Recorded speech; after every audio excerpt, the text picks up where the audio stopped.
Hello! While I was preparing for my July favourites video, I realised that there's lots of things I like to do and lots of things I like to use that seem to just come up every single summer. And I also had quite a lot of comments asking me for advice as to things to get up to this summer, things to do with friends, things to do alone. And I do get this struggle because I feel like whenever I've tried to search for inspiration as to how to fill my time in the summer, it's all like, oh, go find a lake, go to the beach, go on a holiday. And although those things are very fun and I'd love to do those things in the summer, a lot of those things aren't entirely the most accessible, and also like how many days in a row can you go to the beach in the summer, you know? So I've compiled a list of, first of all, things that I like to do in the summer. Some of these are going to maybe be a bit boring or maybe sound very obvious, but I feel like there's a certain way that I like to do things in the summer that's maybe a bit different in the colder months. And then I want to share with you guys some things that I feel like are really summer staples for me, my summer essentials. And hopefully I can inspire you guys to get up to something this summer.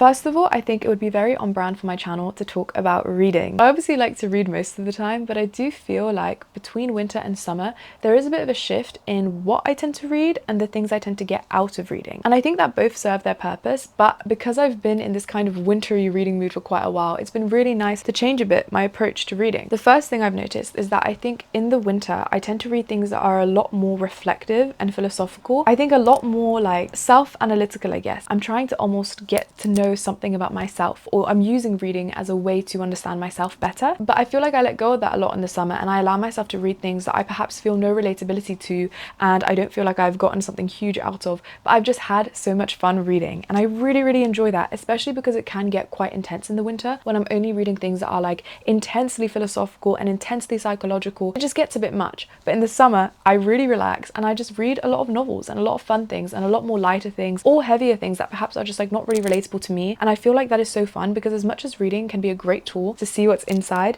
it's also a great way to experience more outside. In the summer, I tend to read a lot more fiction and a lot more fun fiction, and also I tend to kind of cast a wider net as to what genres I read. I've just finished The Imposium, which is a horror story, kind of, and even though it's quite philosophical, I personally didn't feel any relatability to it really. Like, there weren't any characters or anything where I was like, whoa, that's reflecting something really deep about me, but I still loved it. But I don't know if perhaps I would have been a bit less impressed by it in the winter, just because I really didn't feel like I was reading anything about myself. It was purely just like, wow, this is fantastic and not relatable at all, but I'm really enjoying it. I also think because of that I have a lot less reading slumps in the summer because I'm just so much less picky. But another thing that I do in the summer, which I can do in the winter, but I feel like it just comes around every summer, is I read a ginormous, huge summer book. This summer I am hoping to read Don Quixote, which is very big, as you can see, and I'm really not so sure I'm gonna get through it. But every summer I tend to read a very big book. I think because I have so much more time in the summer, and also I'm just so much more open to what I read, I end up having way more patience with books,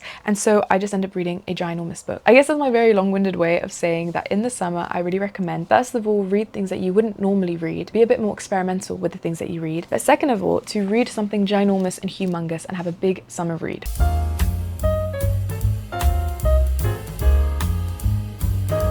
The next thing that I love in the summer is I just really love to be moving. I feel like in the winter I get a lot more...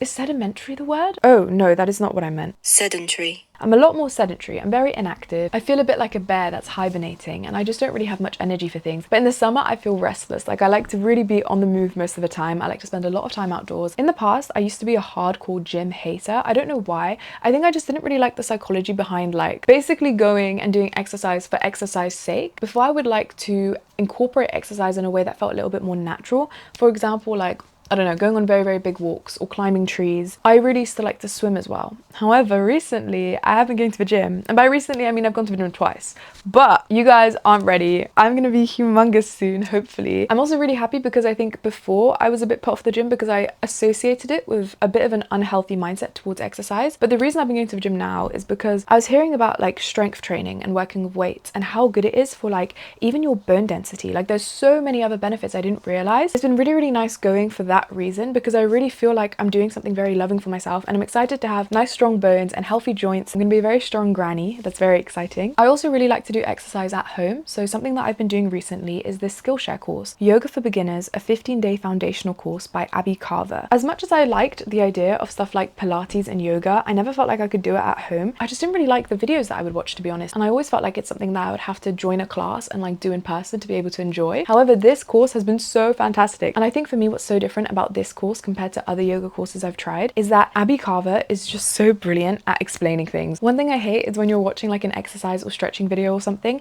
and you can't really focus on the exercise because you have to keep craning your neck to see what they're doing on the video. But I feel like she explains things so clearly that I don't have to watch the video most of the time. And sometimes I peek to see if I'm doing it correctly, and most of the time I am doing what she's doing because she's just like very clearly explained exactly what part of the body has moved and exactly where it needs to move to, so that I don't have to keep like checking to see what she's up to. I think especially with something like yoga where your neck posture is quite important, and it is important to make sure that like your head's up or you're looking straight ahead or you're looking down, and it's a bit hard to do that while also like taking a peek at what the instructors are doing. So for that reason, I've really been enjoying Abby's course. I'm only on day 3 though, so I'm excited to see what I'm going to be like at the end of day 15, especially because I'm very not flexible. My flexibility is embarrassing, it's so bad. So I'm excited to see how flexible I'm going to be. And if you'd like to join me on my yoga journey, this video is actually sponsored by Skillshare. Skillshare is so brilliant because they have thousands of classes spanning categories such as art and illustration, design and photography, and these classes are taught by world-class creatives and professionals. I also really appreciate that I can take Skillshare classes at my own pace and whenever I'd like. So that way I can fit it around my schedule no matter what I'm doing. If you're interested in joining Skillshare, the first 500 people to use the link in my description or the QR code will receive a 1-month free trial of Skillshare. Get started today.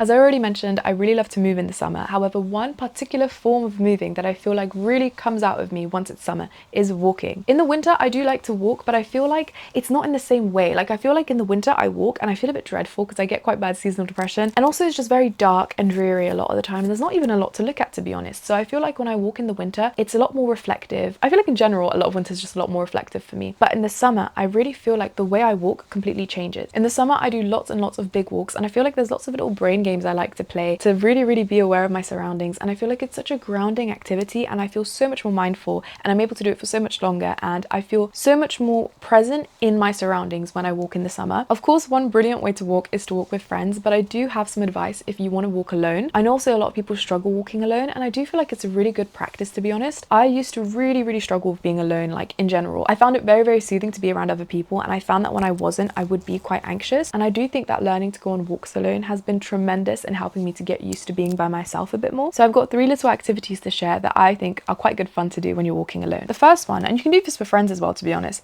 is to pick wildflower bouquets, and make sure you're picking wildflowers, because sometimes I see very beautiful flowers in people's gardens and I'm like, oh, if only I could just like, but yeah, stick to wildflowers. I feel like this is so fun because from a mental perspective, you have to be so aware of your surroundings and constantly scan to find like another beautiful flower. But also it's nice because as much as walking is a sensory experience in like the things you smell, the things you hear, the things you see, it's nice to also get down onto the floor and like pick flowers. I don't know, it sounds so silly and it sounds so simple and small, but I feel like that really changes the walk for me quite a lot. It's nice as well because it gives my walk a bit of a purpose, and also afterwards I have a lovely bouquet. Another thing I like to do is something that actually a therapist recommended to me when I was younger, and she called it like cognitive game or something like that. I don't know. I can't remember why she recommended this to me, but one thing she did say is that this would probably help to improve some of my ADHD symptoms, specifically focus. I've never really paid attention to whether doing this often has improved my focus or attention in any way, but I assume it probably would. Regardless, it's a nice way to pass the time and to be very present when you walk. So what you do is you pick 2 colors, for example, purple and yellow. And all you do, and it sounds so simple and easy,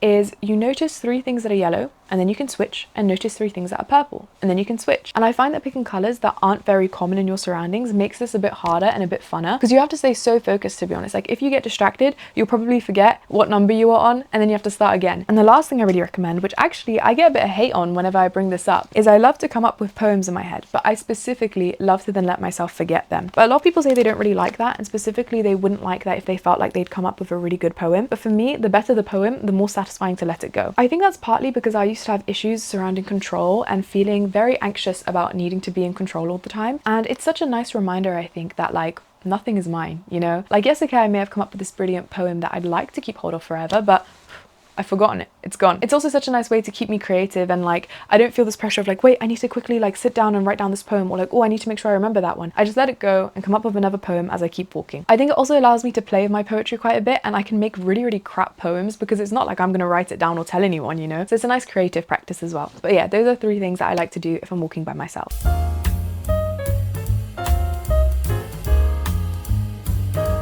This is like probably the most silly one to recommend because this is so obvious, but I really love to listen to music in the summer. And obviously music isn't a summer exclusive thing, but I do feel like the type of music I listen to changes quite drastically. I listen to quite a wide range of genres, to be honest. Like, I'm not very picky with music, so I tried to identify what exactly it is about winter music versus summer music that like draws me to either one. So what I've written down is that I think in the winter I like either more acoustic folky kind of stuff, probably because of the like depressing tone. I really like Elliott Smith, I really like Nick Drake and Donovan and all these quite like depressing artists, to be honest, but I also really like heavy distorted stuff. I think perhaps it's just like reflective of my mood in the winter. So I always really like rock, but in the winter I tend to be drawn towards heavier, fuzzier, more distortion. I also summarize my music taste in the winter as just very classic male manipulator music. In the summer though, I still do like a lot of the same genres, but the kinds of songs within those genres seems to change, and I feel like I like songs that are a lot clearer, like that have cleaner production maybe. I also like things that have a bit of a beat and a bass to it, which I don't so much in the winter,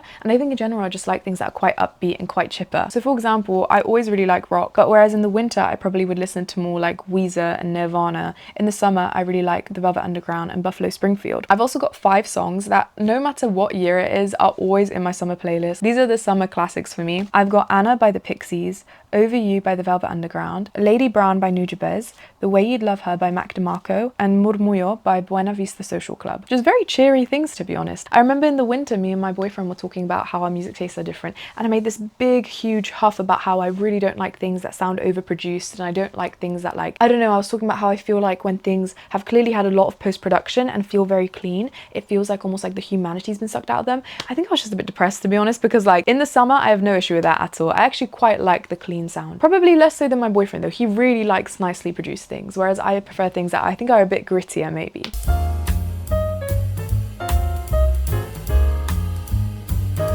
And last of all, another very basic thing, but I really love cooking and eating in the summer. I always love cooking and eating, but I feel like in the summer, it feels a bit more of like a meditative, purposeful practice. For example, in the summer, I really love cooking for my friends and cooking for my family and cooking for people. And as much as I would do that out of, I guess, like necessity usually, in the summer, I like to make a bit of a performance out of it almost. Part of it is probably because we can eat outside, and I love eating outside with people. I love eating outside alone as well. In the winter, sometimes eating can just feel very much like I need to fuel myself. And it's probably again like coloured by the fact that I get quite bad seasonal depression, but in the summer I feel like food feels so much more romantic and there's so much more to play around with, and I experiment a lot more with my cooking. One thing that I think kind of props up each summer is because I'm a lot more aware of my body and aware of how food feels for me, and I have a lot of food intolerances, I tend to eat quite differently, and I do think that this summer it's going to be a lot more pronounced than other summers because of some realizations I've had. Our family eats very like fusion food. We eat Polish food, but we also do have a lot of Asian food mixed into that, especially because my younger siblings are very picky and they prefer Asian food. And the thing about Polish food is that it is very heavy in dairy,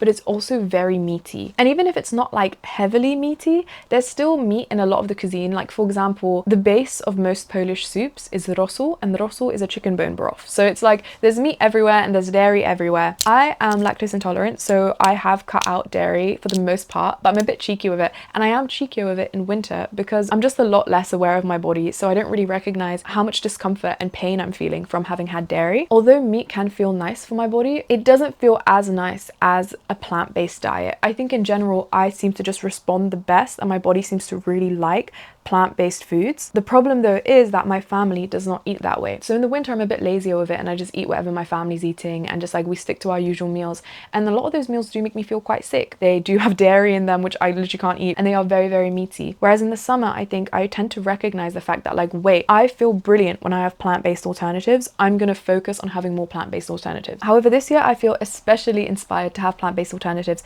because I've just been reflecting a bit on what I think about the meat industry. I think I've also like read more a bit about it, and I think I'm a bit more knowledgeable on the subject, and I think that I would like to move away from eating meat. The only problem, like I said, is that I come from a family that eats a lot of meat. The majority of the meals in my household are very meat heavy, so as much as I would like to potentially switch to vegetarianism, I think I would like to ease into it to start off with, and I do feel a bit bad about that, but I think at the end of the day, like, being a bit vegetarian is better than not being vegetarian at all. I think I'm gonna start trying to eat a lot more plant-based this summer, and hopefully set up those habits for myself to then take with me into winter. winter. As I've gotten used to that, hopefully I can fully switch over to plant-based. So yeah, I really recommend experimenting a bit with food and eating things that perhaps you wouldn't normally eat, and eating with friends more, and also making a bit more of a show out of cooking. As much as it's nice to cook yummy food, I think cooking is also quite an art, and it's quite expressive, and I just love cooking and I love eating in the summer. And I also like to play around with those things a lot more, so I recommend trying that as well.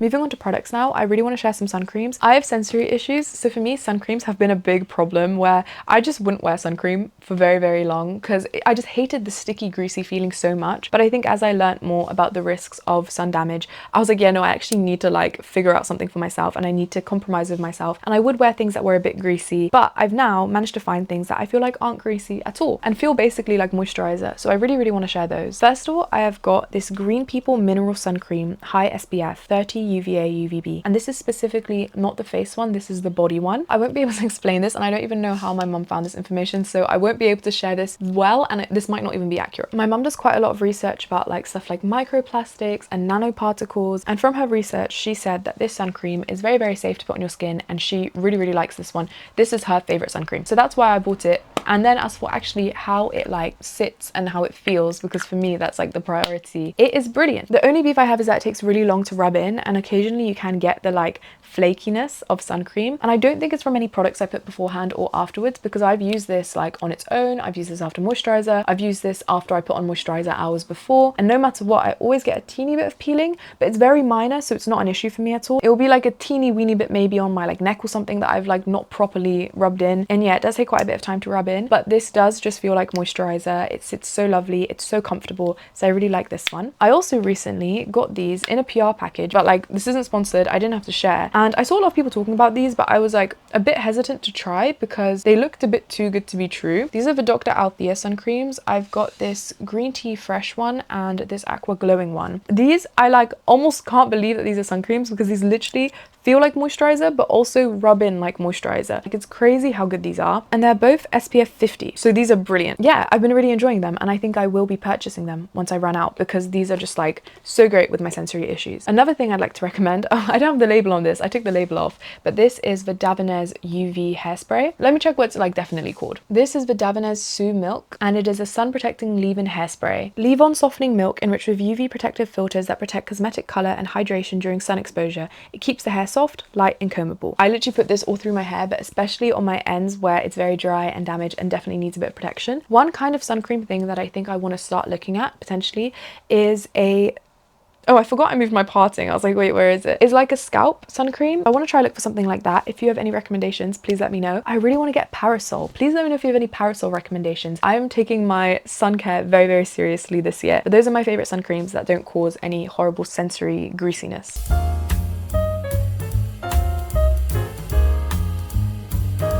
I also have a brand that I basically neglect in the winter, but in the summer, this is like my main body care thing, and that is Nuxe oil. I have this lovely glitter one, and this is the main thing that I use in the summer. And then this one as well, I do use it in the winter sometimes, but I feel like I just kind of forget about Nuxe in the winter, especially because I associate the smell so much of summer. Like, oh my goodness. If you like the smell of Nuxe, I also have this Nuxe Prodigue La Parfum, and I really like it, except for the fact that it doesn't smell exactly like the oils. This I've heard some people describe as having a bit of a plasticky note, which I do definitely smell. Despite the plasticky note, it's still not that bad at all. It's just maybe not as delicious as the oils. I'll try show you guys the glitter now, although I don't know how well it's going to come up because it's not very bright in my room, but I literally just like, it's definitely gone on my bed. I literally just rub it into my arms, and it's very subtle, which I like. Like, it's not visibly like, oh my goodness, she has glitter all over her skin. But I don't know if you can see, there should be a little bit of shine. There is a lot of shine from where I'm looking. I don't know if it'll come up on camera, but just trust, like, this is so good in the summer. I just love the smell as well so much, and it's just such a nice oil. I really, really recommend Nuxe. It's multifunctional, so you can use this everywhere basically. I did used to use this in my hair, but now I have more targeted hair oils, I guess, but in the past I did used to just like put this in my hair. I personally would not put that on my face just because they are very heavily fragranced. As yummy as the smell is, I think I would be very worried about breaking out if I put this on my face, but I can't say that for sure because I've not tried it. Everywhere else though is very brilliant.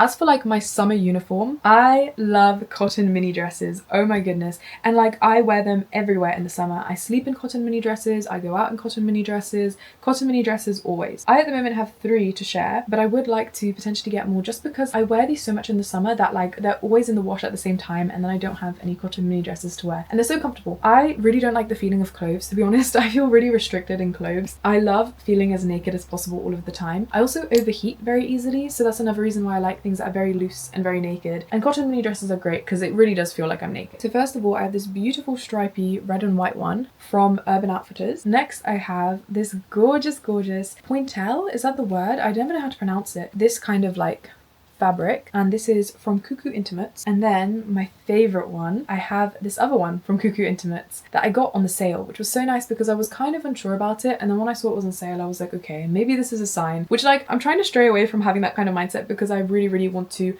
be better with spending money, and I am actually quite a bit better with spending money, to be honest. This was quite a one-off purchase, but I've got this beautiful dress. I'm so happy that I did buy it because I wear this so much. This is the main one that I wear out just because this one is a bit too big. I was planning to return it, but then I just like forgot to return it, so now I have it. But it's great because this is a great pajama dress. And this one, as beautiful as it is very short. I know that they're supposed to be a short style, but I do feel like this is a bit shorter on me than I've seen on other people, and I did get the right size, and I'm not particularly tall or anything. I don't know why this is like so shockingly short. So this one tends to be a night dress as well.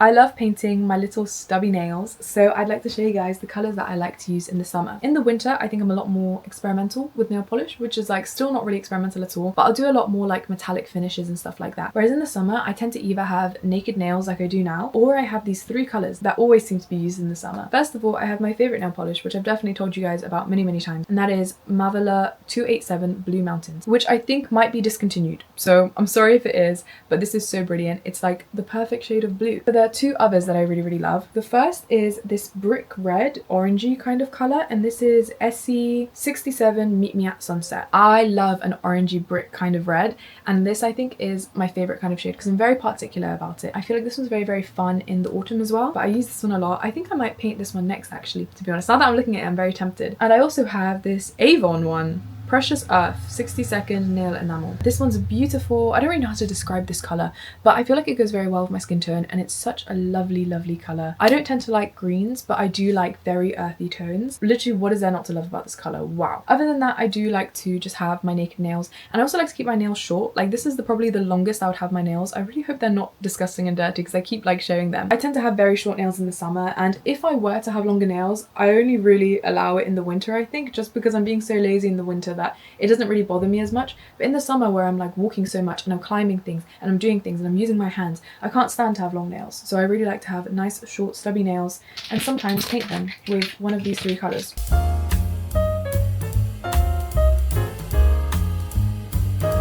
Last of all, I'd like to share 3 things that I tend to throw in my bag. In the winter, I find my bag is a lot heavier and a lot more annoying to carry because I've usually got a lot of extra layers and like spare gloves and stuff in my bag. In the summer, a lot of stuff comes out, but there are 3 things that are added in. First of all, I should carry this with me always, is my water bottle. I don't tend to carry water bottles with me as often in the winter, which isn't great, but that's just because I'm not really going anywhere as much, or if I'm going somewhere, I'm usually like going to a restaurant or going to a friend's house. Like there's going to be water where I'm going, and also my bag just gets so heavy that this does tend to not make the cut.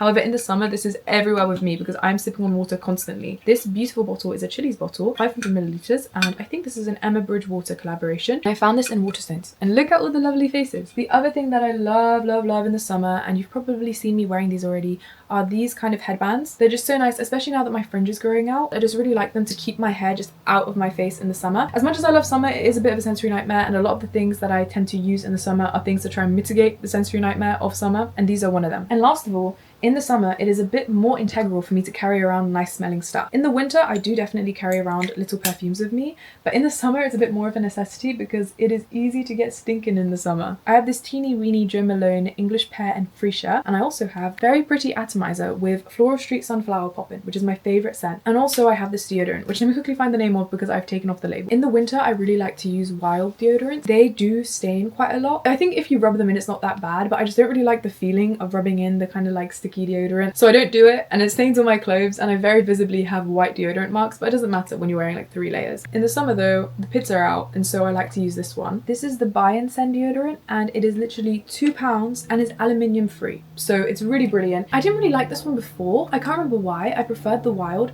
but after using this one for a bit, I don't know if it's just like maybe a difference in the way I sweat in the winter and the summer, but in the winter I do prefer the Wild. But this is so cheap that maybe I need to train myself to only use this one, because £2 for this whole thing, damn. Anyways, those are my summer essentials. Those are all the things that seem to always prop up in the summer. It is quite cool doing these videos because I never really would pay much mind to the way in which my activities and my day-to-day and my routine changes in the seasons, but I feel like doing these videos I really have to reflect on like like with my monthly favorites videos, it's like, well, what did I learn this month? What did I like this month? What things have like actually made a big like change to my month? And similarly with this, it's like, oh damn, like actually I think I'm a much more active, chipper person in the summer, and in the winter I really am reflective and existential and depressed. Anyways, I'm feeling restless and I'm feeling blah, blah, blah because I've been sat for so long, so I'm gonna go on a nice big walk and then I'm gonna edit this video, and I will see you guys next week with my July favorites. Thank you so much for watching. Don't forget to like and subscribe as well and comment.